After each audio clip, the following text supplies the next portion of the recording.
Enw i Gwenan Grafel, a pan o'n i'n 9 mlwydd oed golles i'n dad i.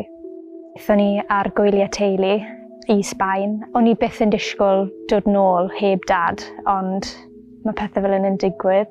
Pan ti'n 9 mlwydd oed, ti ddim yn rili gwybod beth yw marwolaeth. Dim nes o'n i'n ysgol uwchradd nes i rili dod i ddeall bod dad ddim yn dod nôl. Yn sydyn, just fel teulu, oedd rhaid i ni gyd derbyn y peth a just dechrau adnabod beth oedd i digwydd.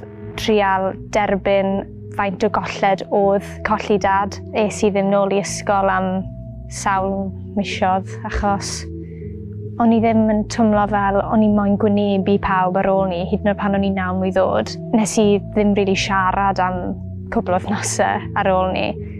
Fi'n credu achos sioc mwy na dim. Pan es i nôl i'r ysgol, oedd pawb mor gefnogol.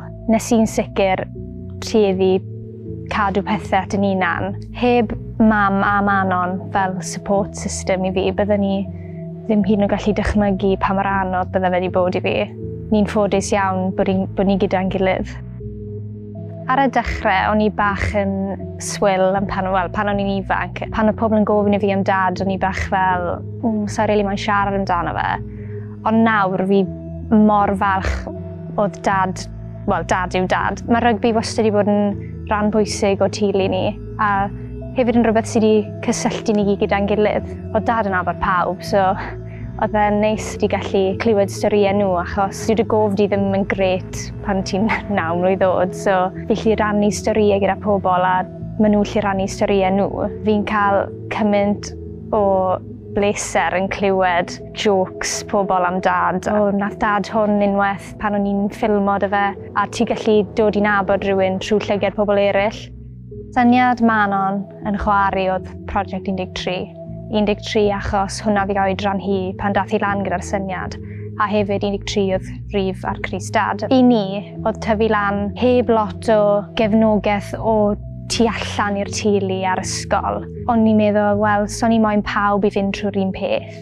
Dechreuon ni'r gwefan le mae pobl gallu rannu storïau nhw.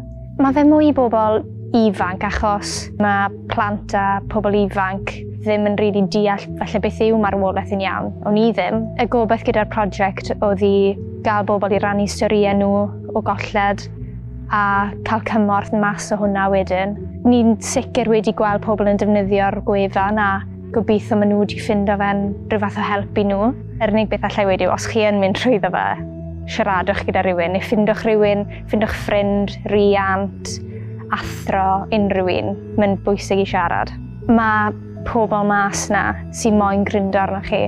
Pidwch meddwl bod chi'n rhoi rhywun mas o'i le neu chi'n teimlo fel chi'n mynd i rhywun yn anghyfforddus. Mae fe'n bwysig i siarad amdano fe.